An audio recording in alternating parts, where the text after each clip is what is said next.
والسلام على أشرف المرسلين نبينا محمد وعلى آله وصحبه أجمعين. We will continue what we did yesterday because the topic is related, where it needs to be continued when we talked about the awrad, or the things that we should do every day. Because there was some misunderstanding, but it should be taken all at once, inshallah. So from the book of Mukhtasar Manhaj al-Qasidin, talking about Awrad al-Layli wal-Nahar.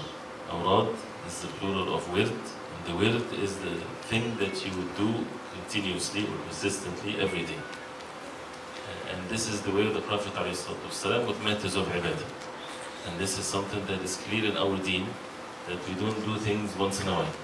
Some things, yes, like Salatul Eid, for example, the month of Ramadan, but the ibadah is every day. 5 daily salah, certain adhkar to be said, certain actions. So this is the way of the Prophet ﷺ, the way of the early generations of Islam. And we should be patient and struggle with oneself to have these awrad, to be persistent in doing it. Because the nafs, ourself, leans towards laziness. The shaitan whispers, the desire, we have to have that struggle. But we need to wean ourselves, if it's correct to say that, over these things by being patient and making dua to Allah subhanahu wa ta'ala to help us to fulfill these matters of worship. And it's important that we wait till the end so that we'll have the overall understanding of this. Yesterday we talked about the awrad. He divided them into 7 during the day, 7 things to be done during the day, and 6 things during the night. And we talked about the first 2 or 3 things during the day, from Fajr Salah, making Salatul Fajr, waking up and making some adhkar and praying Salatul Fajr with the Sunnah, of course, before it, and then to sit after Fajr in the masjid, after praying in Jama'ah, to sunrise, making the dhikr of Allah subhanahu wa ta'ala as the Prophet ﷺ used to do, and some of the adhkar that he mentioned, the authentic adhkar to be said. And it's something to be said with the tongue and the heart, and to have the understanding and to reflect upon that this day to come is a heavy responsibility, and it's either will take the person to Jannah or to the hellfire, wal-'iyadhu billah. So to do it in a serious way. And then the second one is from Tulu' al-Shams ila duha, from sunrise till duha time. He prayed the 2 rak'ah after sunrise.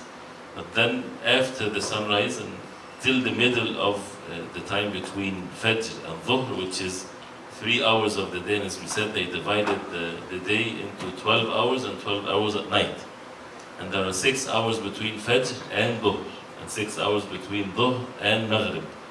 And it's different between the winter time and the summer time accordingly. So it's a proportion that they used to divide their time accordingly. So from sunrise till like 3 hours till the mid time between Fajr and Dhuhr, he said this is where it's a good time to pray Salatul Duha and to visit a sick. This is how they would do things, visiting a sick, praying janazah if there is janazah, to do majlis ilm or to seek knowledge and so on. And then the third wird is from the Duha time till the Zawal, till just before Dhuhr. And this is 4 things: whether to seek provisions, to go to the market. If a person is a merchant, he would buy and sell, and if he's doing his job, he do his job. This is the time. And to do the qaylula, and this is what we did talk about. So there are 4 things to be done, as he's saying, in the third wird, and this is between the time of duha, after 3 hours from Fajr. So it's the mid time between Fajr and Dhuhr till just before Dhuhr. The first thing we said, to seek provisions with whatever means that each person has. The second thing is al-qaylula. Al-qaylula is to sleep in the middle of the day, and it's a short period of time, and it helps the person to pray at night. And there's a hadith of the Prophet ﷺ, authentic hadith, قِيلُ فَإِنَّ الشَّيَاطِينَ لَا تَخِيلُ. They sleep the qaylula because the shayateen, they don't do that. They don't take that short nap. So it helps the person, the benefit of it, that it helps the person to pray at night, the night prayer, And as he said, كما يعين السحور على صيام النهار, and it helps the person to have suhoor so that he would fast the day. فإن نام فليجتهد في الانتباه قبل الزوال.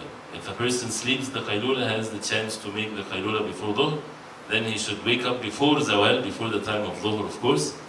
Enough time for him to get ready for the salah before the time enters, not after the time of dhuhr enters and he would miss a great virtue. No, he would do that before the time of dhuhr enters. And then he says, know that the day and the night is 24 hours. فالاعتدال, the middle course in doing things, is that the person would sleep 1/3 of this, which is 8 hours. And this is hundreds of years ago they are saying that. And actually it doesn't have to. This is, yes, if a person do this, but not more than that.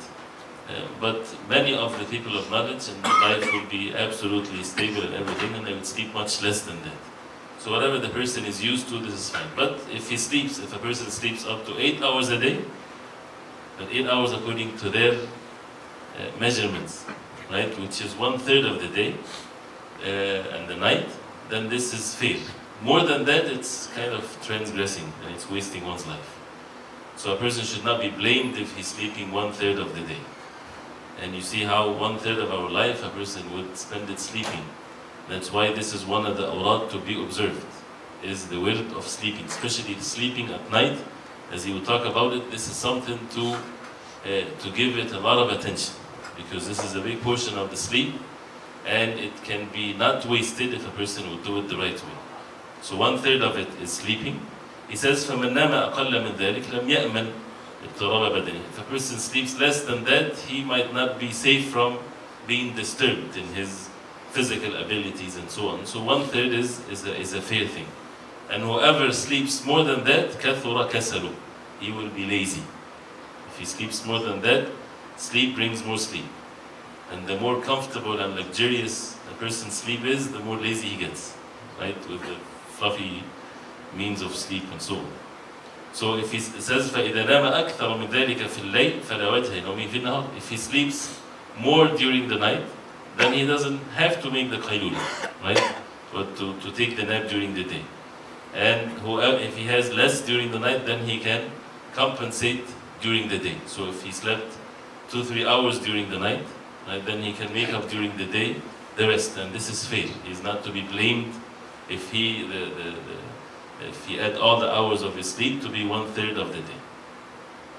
So this is the third wird, right? These are the things to be done in it, to seek provisions, to have the qaylul, right? Then al-wird al-raba', the fourth wird of the day. ما بين الزوال إلى الفراغ من صلاة الظهر. After the zawal is the time just before dhuhr, when the sun is in the middle of the skies. Right after that, dhuhr starts. So he's saying from this time till the finishing, till you end Salatul Dhuhr, this is a time where you're supposed to observe something. He says, وَهُوَ أَقْصَرُ أَوْرَادِ النَّهَارِ. This is the shortest wird of the day, and the most virtuous of the day. So he needs to, the person needs to be present there, إِذَا أَذَّنَ الْمُؤَذِّنِ, when the mu'adhin is given the adhan, to be present, to hear the adhan, and to repeat after the mu'adhin. And as we said, especially in the environment that we live in, when a person is deprived from hearing the adhan everywhere, this is a great virtue that a person will miss then, and it's a waste of life.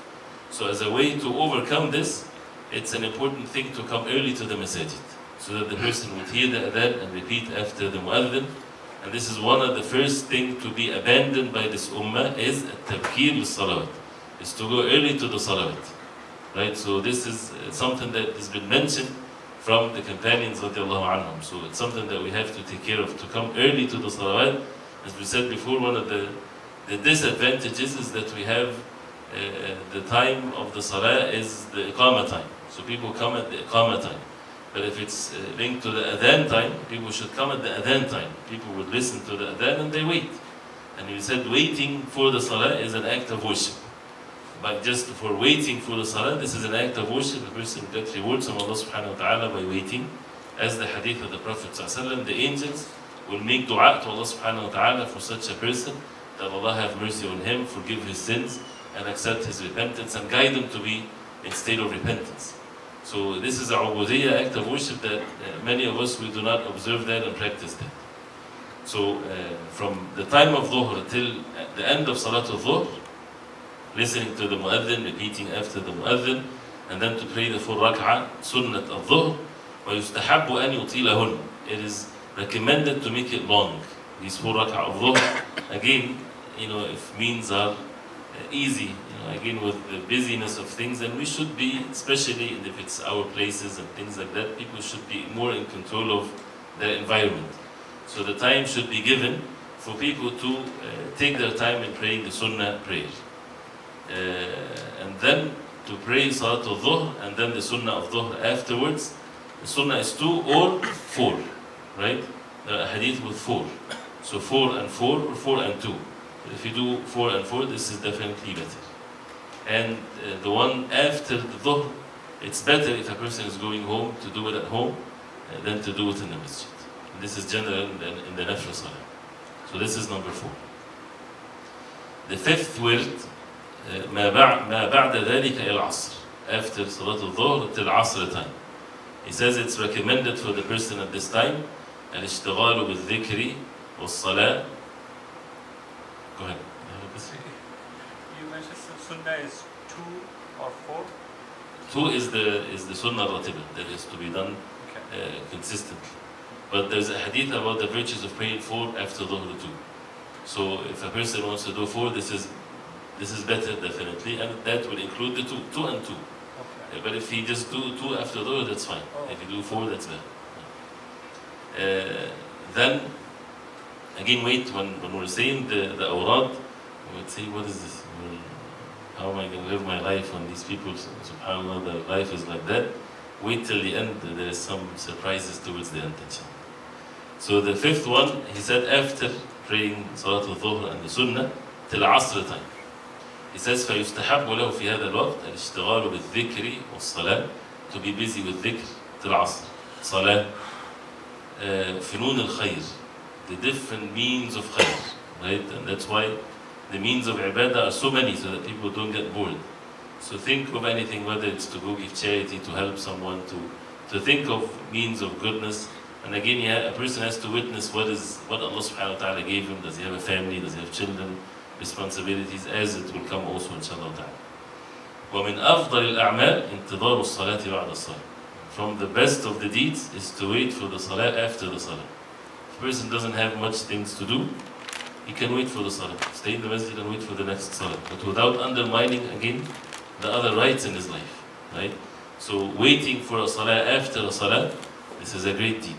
So this is number 5, between dhuhr and asr. And you would hear also amazing things from the early generations of Islam. It was said that Shaykh al-Islam Taymiyyah rahimahullah, he wrote his book At-Tadmuriyya.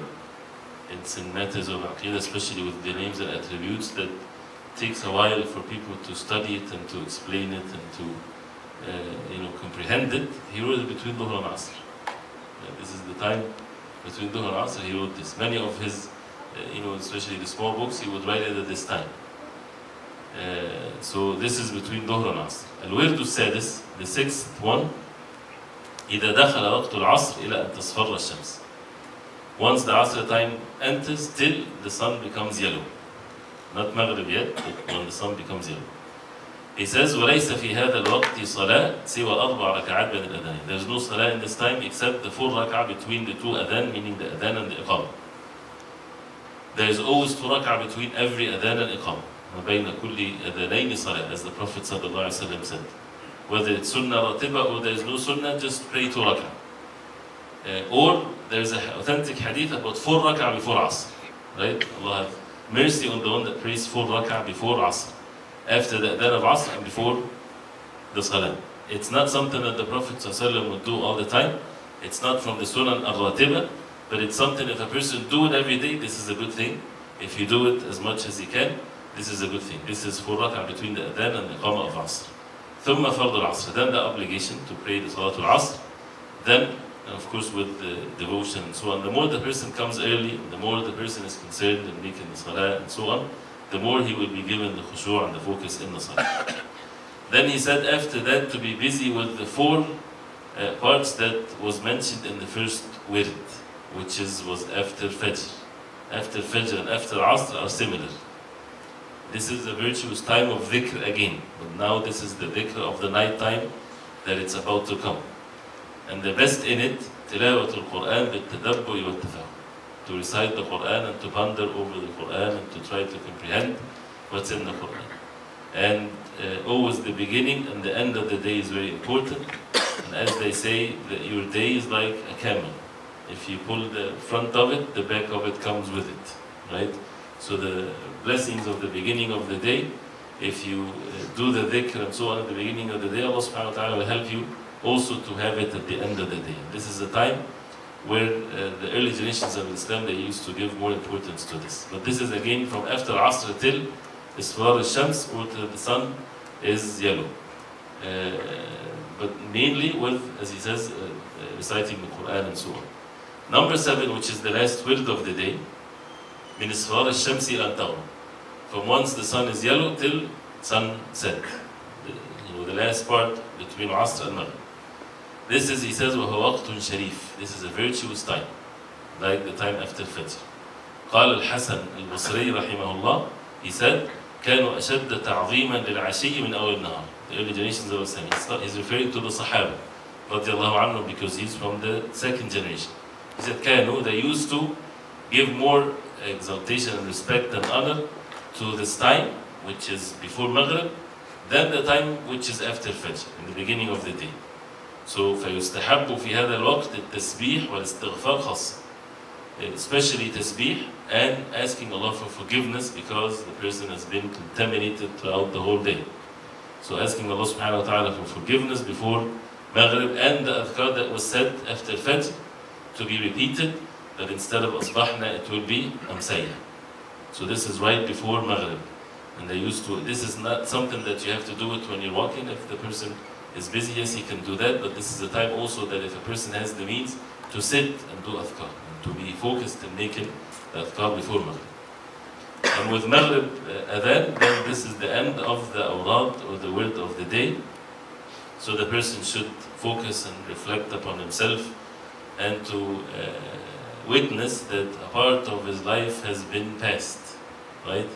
And for him to know and to witness that al-umr ayyam تنقضي جملتها بانقضاء أحدها. That this whole life goes away, passes away with the parts of it. The days are parts of our life. So we are, as Al-Hasan al-Basri rahimahullah, he said, the meaning of which, we are nothing but days. If a day passes, part of us passed, right? Finished. And we keep on decreasing till the person dies and meets Allah subhanahu wa ta'ala. So to reflect upon this, that the day yesterday we never bring it back again. It's gone, it's finished. وَكُلَّ إِنسَانٍ أَلْزَمْنَاهُ طَائِرَهُ فِي عُنُقِهِ. That every human being, he is held accountable for what they do. And the word طَائِرَهُ, that means it's like a bird that flew away. Once the day finishes, it's gone. The person would see it in the day of judgment. Either that he will be happy or he would regret, and the regret would never benefit. That's why the istighfar and so on, having the strong intention that if Allah subhanahu wa ta'ala give us the ability to live another night and another day, that the matter will be different, and the person keep on working on himself so that the days and nights are not wasted. We're living at a time when the concern of human beings is to waste their life. And this is what they are being pressured from all forms and ways to waste, and to spend their life in waste. Nevertheless, that it's even sins and disobedience of Allah subhanahu wa ta'ala. The good person is the one that wastes his life. So, but then the believers, they should do the deeds that will get them closer to Allah subhanahu wa ta'ala. He mentioned the statement of Al-Hasan al-Basri, ابن آدم إنما أنت أيام إذا مضى يومك مضى بعضك. O son of Adam, you are nothing but days. If your day passes, part of you passed. And then he should reflect. Was his day like the day before?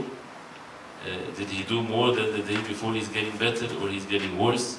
He should be grateful to Allah subhanahu wa ta'ala, the one that guided him to do the acts of worship.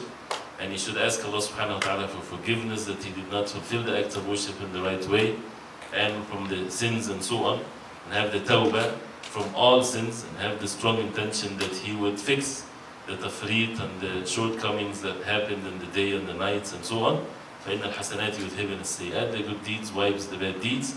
And he should be grateful to Allah subhanahu wa ta'ala that Allah gave him health and kept him alive when many people are dying. So that's for a reason. Allah subhanahu wa ta'ala is the most wise. Nobody is given more time to live for no reason, but for a great reason, and that is to worship Allah subhanahu wa ta'ala. Some of the Salaf, they used to, whenever the day passes, they would make sure that they would give sadaqah. They would give charity before the day ends. And not to wait till the seasons of sadaqah. Sadaqah is an act of worship. And yes, the poor is in need, but this is an act of worship mainly for the giver. So the one that gives, he's doing this act every time he would give sadaqah. So it's not about how much he gives, it's about how many times also he gives sadaqah. So if there's means to give sadaqah every day, even if it's something small, this is a good thing. So this is the 7 awrad of the day. Then awradul layl, the things to be done during the night. The first wird of the night, إذا غربت الشمس إلى وقت العشاء, when the sun sets till the time of Isha. So when the sun sets, then you would pray Maghrib, of course in Jama'ah, in the masjid, and واشتغل بإحياء ما بين العشاء. And to be busy to make the time between the Isha'ain. The Isha'ain is Maghrib and Isha. And it's called al-Isha'ain, the 2 Isha'as, in Bab al-Taghlib, that this is like from the norm of saying things. So they call it al-Isha'ain. Maghrib and Isha is 2 Isha. So to make alive this time, this is a time when people are in state of ghafla, so to make it alive. How to make it alive? With the ibadah, salah, dhikr, studying matters of the deen, and it's a short period of time. If you pray Maghrib, by the time you go home, find yourself that you have to come back again for Isha. So why not use it for something benefiting, and to be, for example, in the masjid, learning something matters of the deen, majalis al-dhikr, or if a person doesn't have this, to be busy with ibadah and so on. The issue of the night prayer or the night ibadah, the night starts from Maghrib. And that's why some said that the night prayer starts after Maghrib, not after Isha. Some said that. Although the majority, they say the night prayer starts after Isha. But if you pray after Maghrib, this is considered night prayer because the prayer is done at night time. There's the sunnah of Maghrib, but it's also time when it's not forbidden for the person to pray. So it's not bid'ah for a person that if he wants to pray, more prayers, right? A person can do that. As many rak'at as he wants, and it's not innovation in the deen, right? So people say, the Prophet ﷺ prayed only 2 rak'at, there's no such a thing. The Prophet ﷺ, he would pray the 2 rak'at after Maghrib, yes, but he did not forbid us from making salah. Right? If a person says to the people, if you pray 16 rak'ah between Maghrib and Isha, you will get the reward of this and that, yes, that's wrong, that's bid'ah. But if you spend the whole life, your whole day and night, if there's no other rights in your life again, right? Because we have to observe the other rights. If you have nothing, right, and it's not time where the salah is disliked or forbidden, and you make 2 rak'ah after 2 rak'ah, who would ever say that this is innovation in the deen? Salatu khayru mawdu'. Salah is the best subject. And it's enough to know that if it's after Asr al-Maghrib, the salah is forbidden. That means what? That means otherwise, it's permissible. And what does it mean to be permissible? It means to make salah. And salah is the best subject, right? So to make salah between Maghrib and Isha is a good thing. Some said that, that the Sahaba radiallahu anhum, they used to pray between Maghrib and Isha. And this is something that used to be from their practice. And also, there's a hadith, and many mention it, but the hadith is weak, which is famous when it comes to the time between Maghrib and Isha. من صلى بعد المغرب 6 ركعات ولم يتكلم فيما بينهن بسوء عدلنا له بعبادة 12 سنة. This hadith in Sunan al-Tirmidhi, and it's weak, which means whoever prays after Maghrib 6 rak'ah, he did not speak anything between the rak'at, it will be equal to ibadah for 12 years. The hadith is weak. So if you hear the hadith is weak. But it doesn't mean not to pray, no. It's a good time to make salah. Especially when the Muslim is deprived from making salah from Asr to Maghrib. So he can't wait till Maghrib comes so that he can resume again his ibadah. So if a person makes salah, this is absolutely fine. So this is the first word between Maghrib and Isha. The second word, من غيبوبة الشفق الأحمر إلى وقت النوم. From the disappearing of the red shafaq, the red light in the horizon, which is the beginning of time of Isha, till the time of sleep. It is recommended, of course, a person would pray between the adhan and the iqamah of Isha, 2 rak'ah, or if there's more time, he can do more, or making dua between the adhan and the iqamah, or making dhikr, or reciting Quran between the adhan and the iqamah. And then to pray Salatul Isha, of course, in Jama'ah, and the virtues of that. And if a person prays Salatul Isha in Jama'ah, فَكَأَنَّمَا قَامَ نِصْفَ اللَّيْلِ, as if he prayed half of the night. And if he prays Fajr in Jama'ah, as if he prayed the whole night in Qiyamul Layl. And after that, it is from the Sunnah to recite Surah Al-Sajdah, Alif Lam Mim, Tanzil al-Kitab, and Surah Al-Mulk, and both are authentic hadith. And the Prophet ﷺ used to recite them. And also Surah, he mentioned here, but this is, the hadith is not authentic, and hadith munkar actually, so it's not to be done whatsoever from that perspective, is the recitation of Surah Al-Waqi'ah, and every night no poverty will afflict him. And this is widespread among people. The hadith is not authentic, it's munkar. So it's not to be applied like this. But again, if a person loves Surah Al-Waqi'ah and he wants to recite it every day, but without doing that because of the hadith or thinking that there's a special virtue in this, he should not prevent himself. But this is true for every surah in the Quran. If you choose any surah in the Quran, as the ulama they say, and you recite that every day, that's not innovation in the deen. Right? But if you start giving prescriptions to people, then this is not permissible. So this is the second wird, right? Till the person sleep. Or close to sleep. The third one, the third wird, the wird is al-witr qabla al-nawm illa man kana adatu al-qiyam al-layl. To make witr before you go to sleep, unless you are among those who would normally wake up for the night prayer. Then to keep the witr till the end is better. It's more virtuous to make the witr the last salah. But if you sometimes you miss, then you make sure that you do not sleep unless you pray witr. And Aisha radiallahu anha, she said that the Prophet sallallahu alayhi wa sallam, he made witr in all parts of the night. In awwal al-layl, in the beginning of the night he did, wa awsatu, which means in the middle of it, and also the last part of the night. And his witr, and he would do it at the time of as-sahar, which is right before Fajr, and this is hadith in Bukhari and Muslim and others. So at any time during the night, a person can make witr. The person should not make the shaitan control of him. He says it's virtuous to keep at the end, and he misses it and he keeps on missing it every day. You know, a person then in that case, he should pray before he goes to sleep. And if he wakes up, he does not repeat the witr, he just prays 2 rak'ah after 2 rak'ah. And to say after the witr, Subhana Malik al-Qudus, 3 times. After that, the fourth wird, an-nawm. Now he gives an-nawm, or sleeping, a wird. This is one of the things of worship to be done during the night, is to sleep. And he says, وَإِنَّمَا عَدَدْنَاهُ مِنَ الْأَوْرَادِ لِأَنَّهُ إِذَا رُعِيَتْ آدَابُهُ وَحُسْنِ الْمَقْصُودِ بِهِ احْتُسِبَ عِبَادًا. He said the reason why we mentioned this as a wird, right, that this is one of the things to be done every night, because if the person would do it with the right etiquettes and manners, and with the right intention and why he would sleep, then it will be counted as ibadah. His sleep at night will be counted as ibadah. Not for everyone, but for those who would apply what we know from matters of the Sunnah. And Mu'adh radiallahu anhu, he said, إِنِّي لَأَحْتَسِبُ نَوْمَتِي كَمَا أَحْتَسِبُ قَوْمَتِي. I seek rewards from Allah subhanahu wa ta'ala in my sleep, the same way I seek rewards when I wake up. So this is a mercy of Allah subhanahu wa ta'ala, that the person would, this is something that fits the desire of the human being. Allah subhanahu wa ta'ala created us, and nobody can stay awake for a long period of time. We have to sleep. And when a person do this, witnessing the mercy of Allah subhanahu wa ta'ala, and doing it the right way with the right etiquettes, he get rewards by doing this. And 1/3 of one's life won't be wasted. It will be in one's balance of good deeds.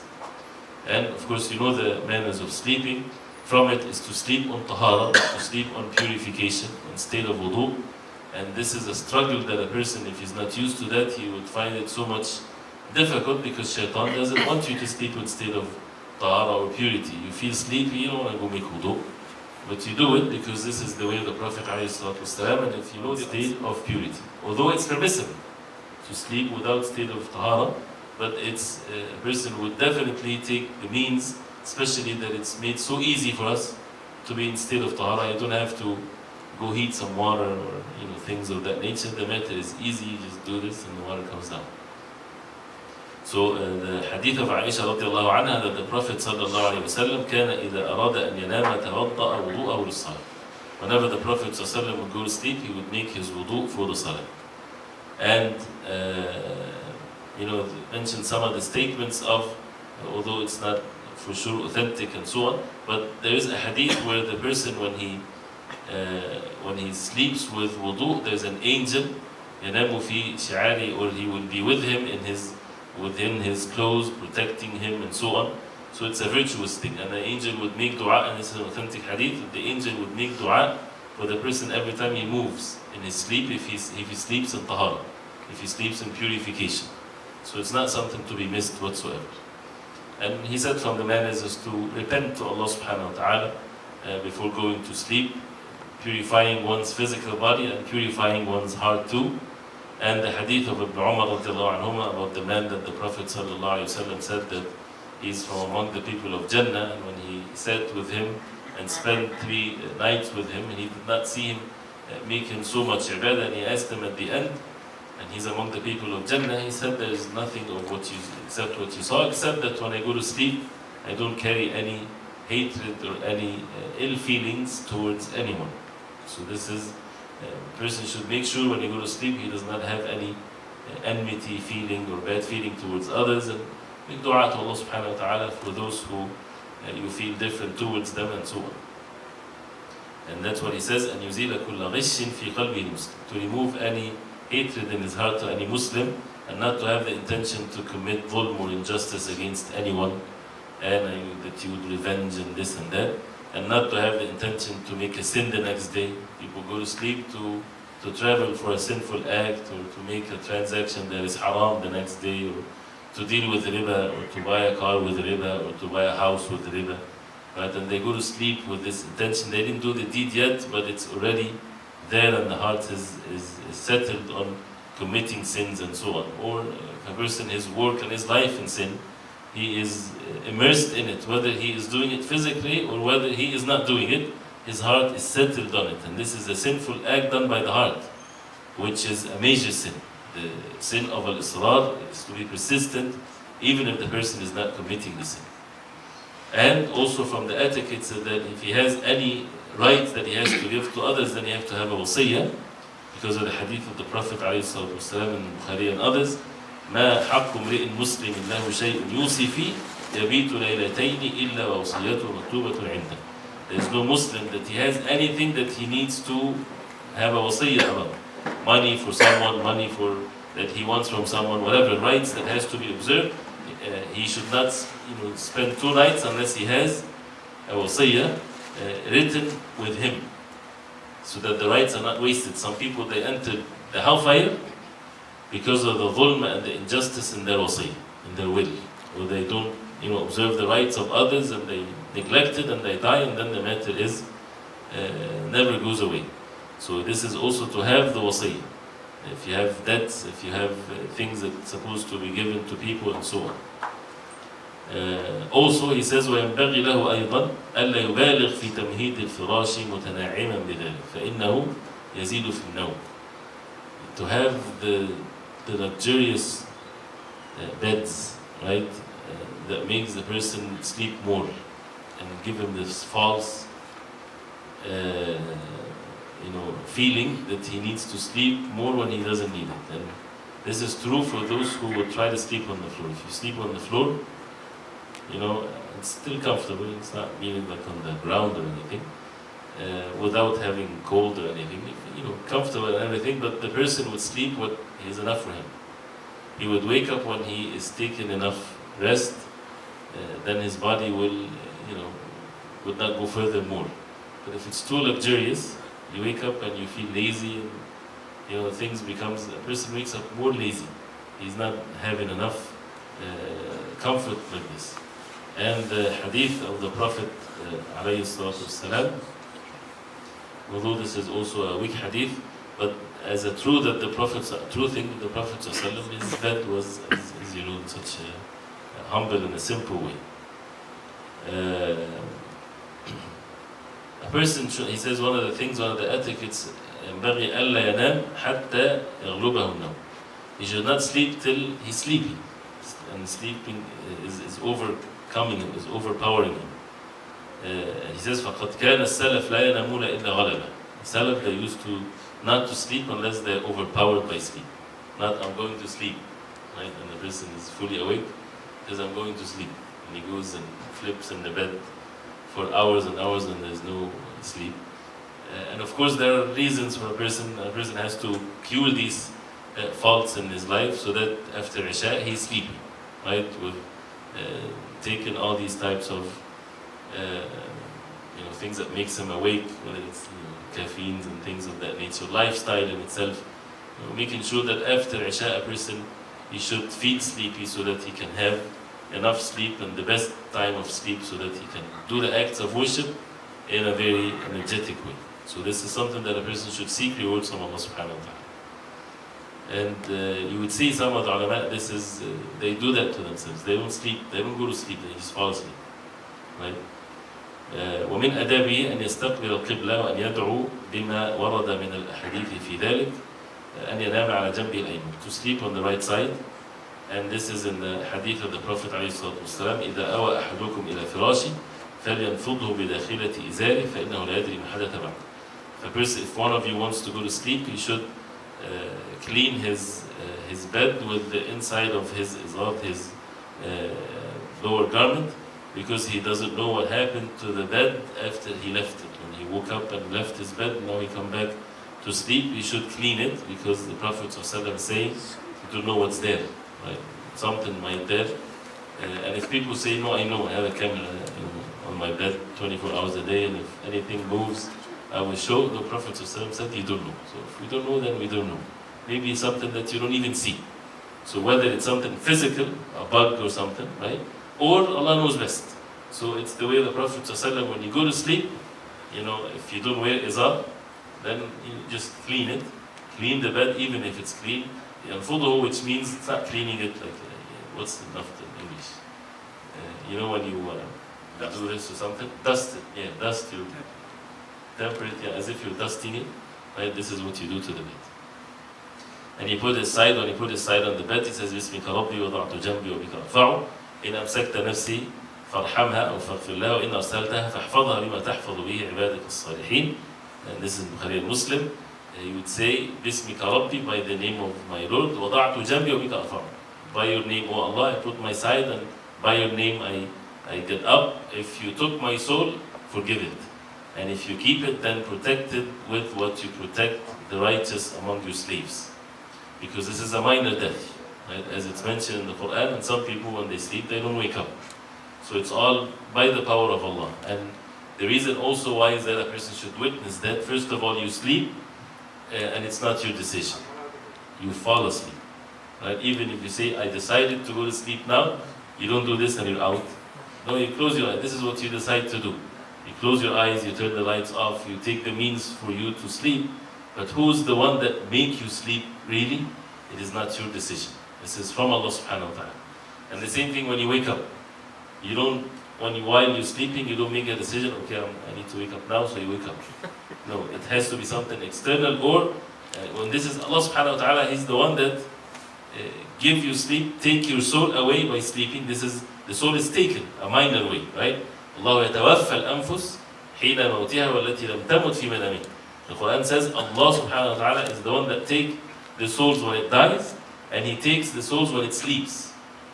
Right? And a person should witness that Allah subhanahu wa ta'ala take our souls when we sleep, and He's the one that return it back when we wake up, after sleeping. So a person should witness this is the power of Allah subhanahu wa ta'ala, and how can then be so arrogant and persistently forgetful and committing sins and this and that, when his life and his sleep and death and life and everything is in the hands of Allah subhanahu wa ta'ala. And the Prophet ﷺ, as the hadith of Aisha radiallahu anha in Sahih Bukhari Muslim, that whenever he would go to sleep, جمع كفيه, he would bring his two hands ثم نفخ فيهما, he would spit in them lightly 3 times, and he would recite in them either before or after the spit. قل الله أحد, قل أعوذ برب الفلق, قل أعوذ برب الناس, and then ثم مسح بهما ما استطاع من جسده, he would wipe whatever he can for his body. Starts with the head and the face, and then what comes after that, he would do that 3 times, عليه الصلاة والسلام. And also the hadith of Al-Bara ibn Azib that the Prophet ﷺ said, إذا أتيت مضجعك, if you go to your bed to sleep, فتوضأ وضوءك للصلاة, make your wudu of the salah, ثم اضطجع على شقك الأيمن, then sleep on your right side. This is how to start your sleep. If you move afterwards, no problem. But the first thing that you do when you go to bed is that you choose to be on the right side first. It's permissible to be on the left side afterwards, it's permissible to be on your back, but it's not permissible to sleep on our stomach. Right? This is forbidden. But on the left side, it's not haram or anything. Right? But the first thing that a person starts his sleep is on the right side. And to say the adhkar. Then he said, to say, Allahumma aslamtu nafsi ilayk, Allah, I submitted myself to you. ووجهت وجهي إليك, and I turn my face to you. وفوضت أمري إليك, and I refer all of my affairs to you.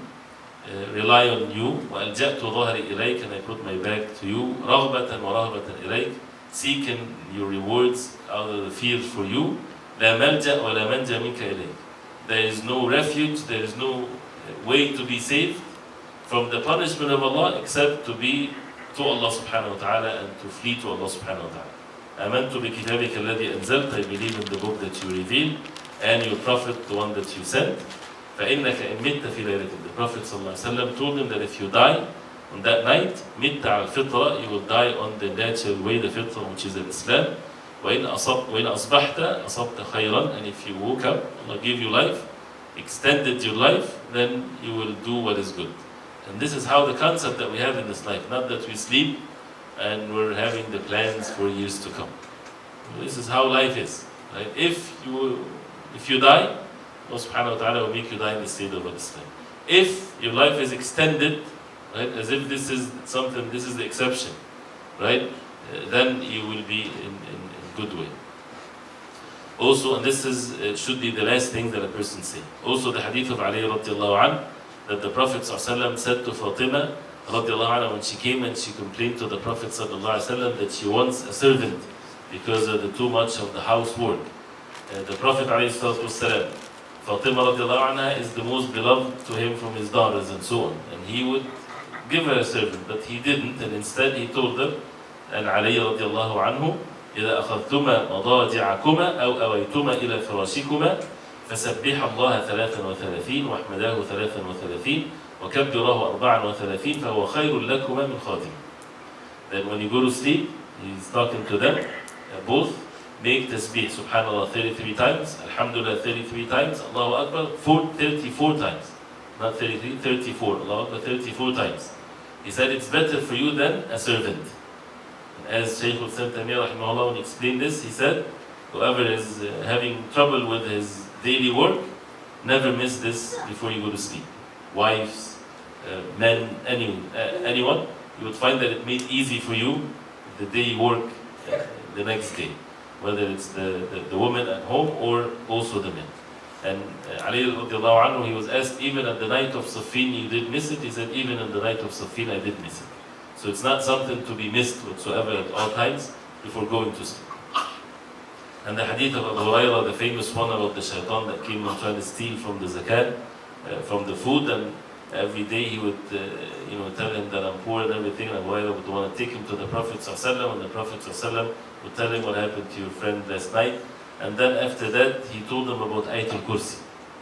That if you say Ayatul Kursi, as the Prophet ﷺ told him, إذا أويت إلى فراشك فقرأ آية الكرسي. If you go to your bed, recite آية الكرسي.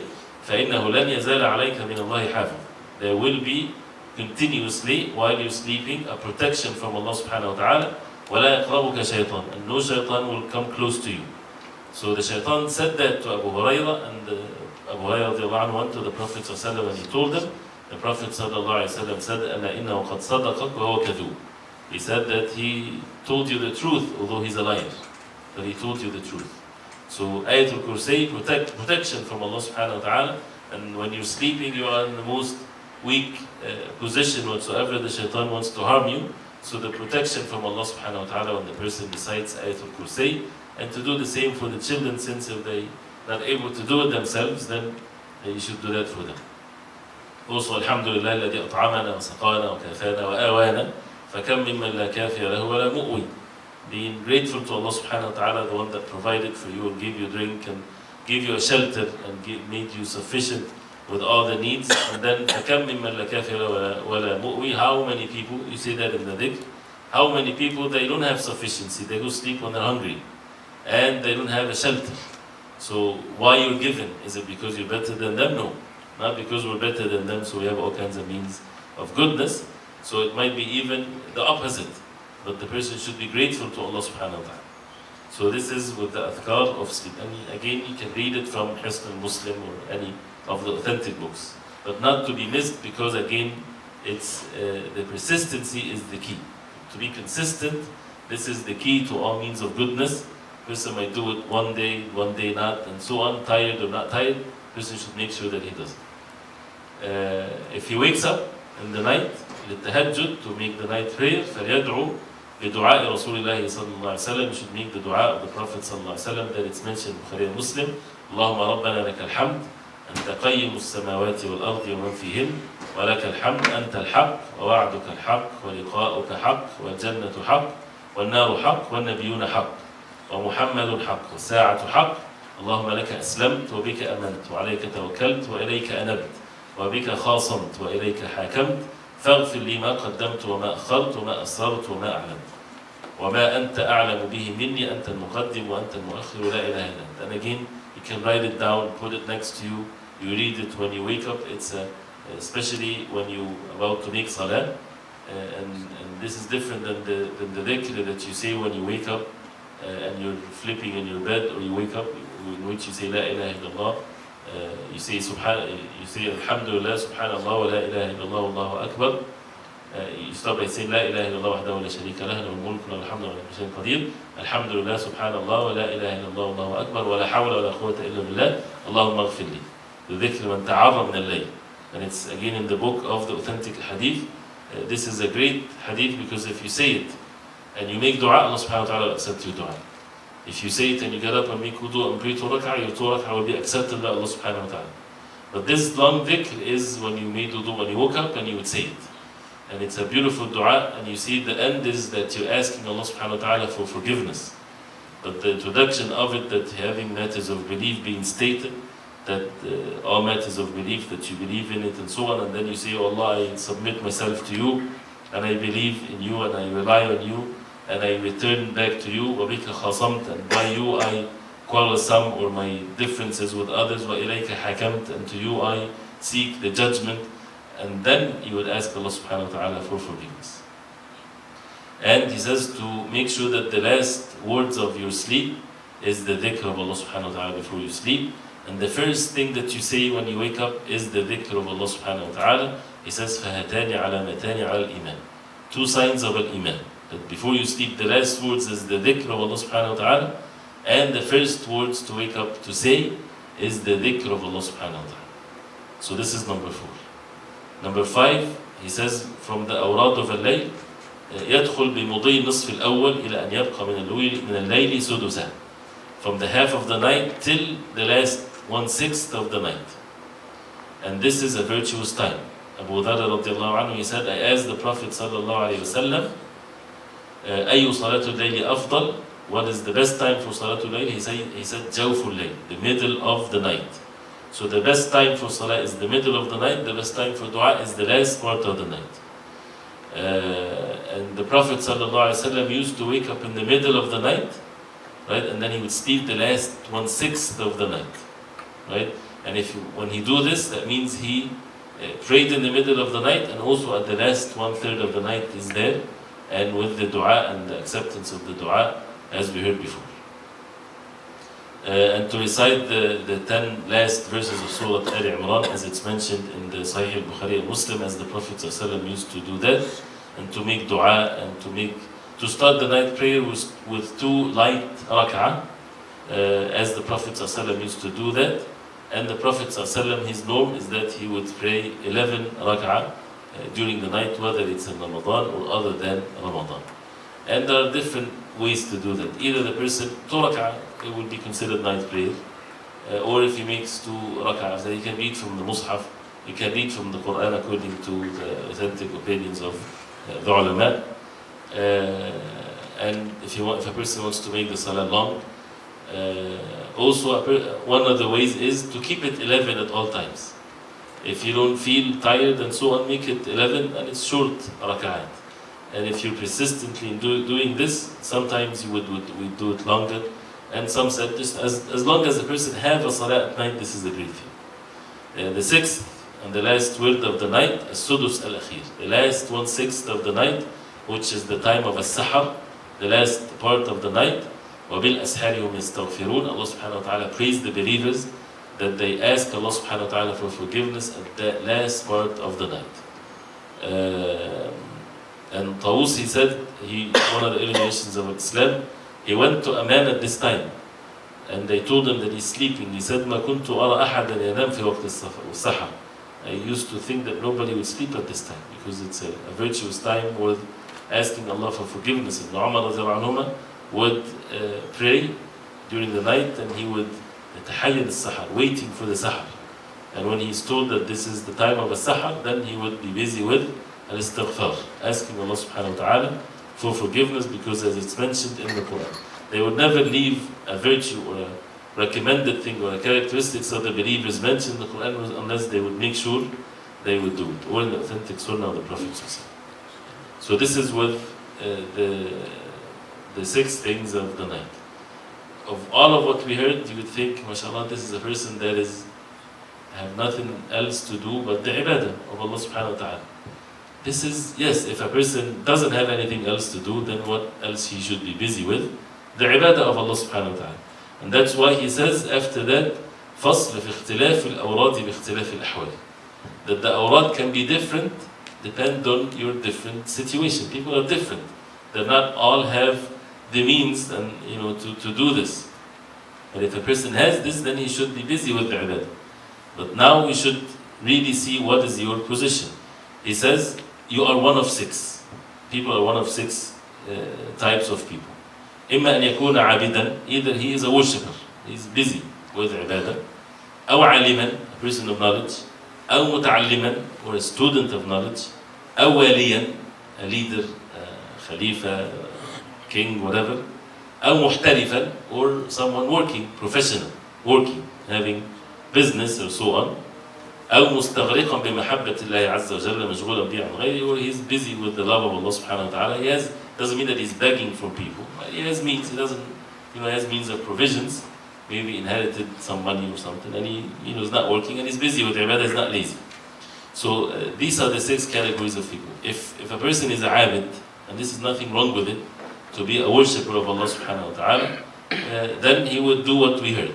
Busy always with one act of worship to the other, without mentioning the details. But what should he do more? Should he recite Quran more or do this more?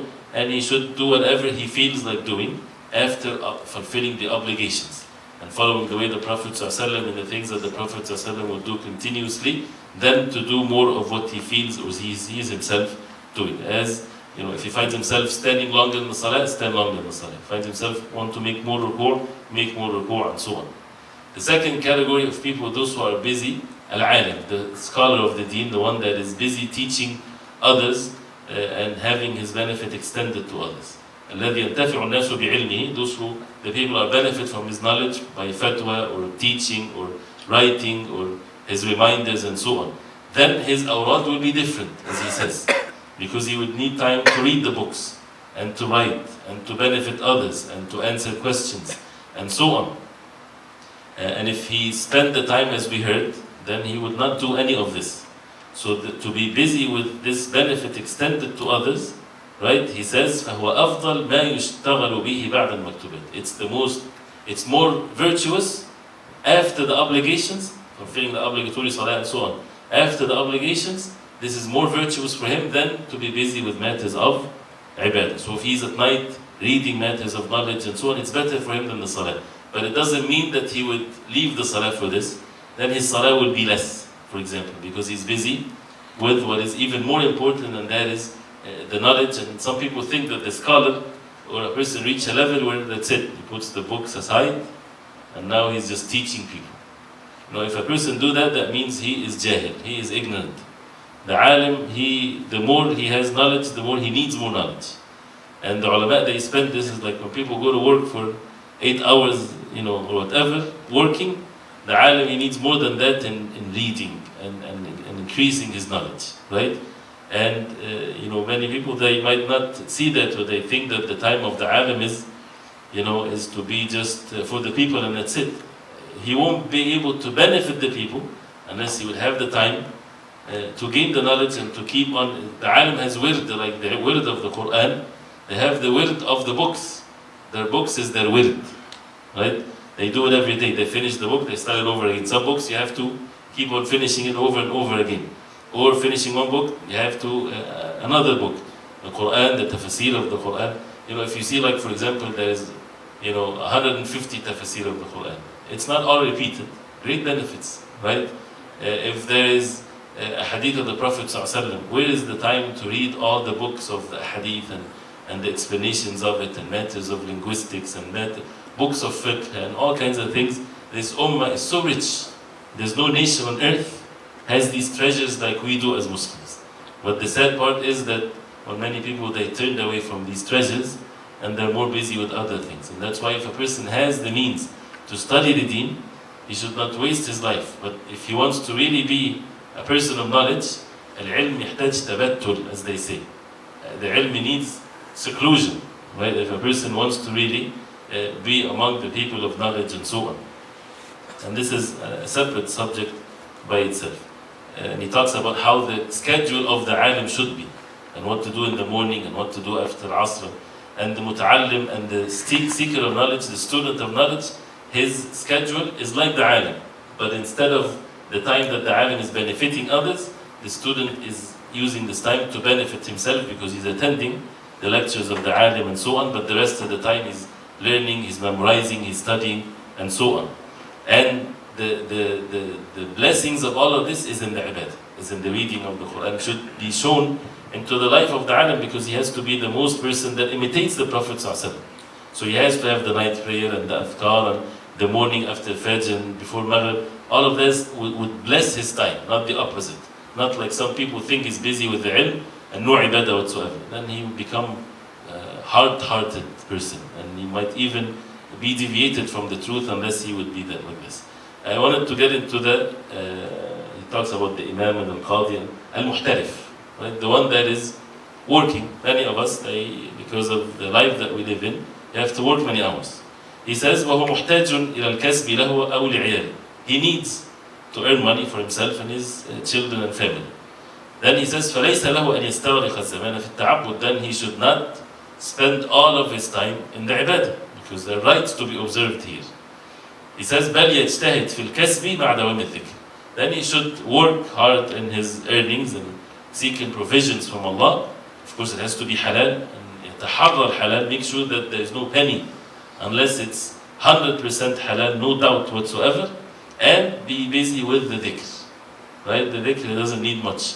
So while he's working, in his heart, his tongue, whenever he has the means, to be always in remembrance of Allah subhanahu wa ta'ala, witnessing the power of Allah and seeking the provisions of Allah, and having the right intentions without undermining any of the rights of Allah. The obligatory salah, to be nasih lil-nasi, have the concern towards others, giving da'wah maybe, making dua to Allah subhanahu wa ta'ala for others, helping someone.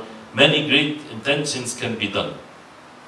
And if he finished what he needs to finish, then he go back to his wird.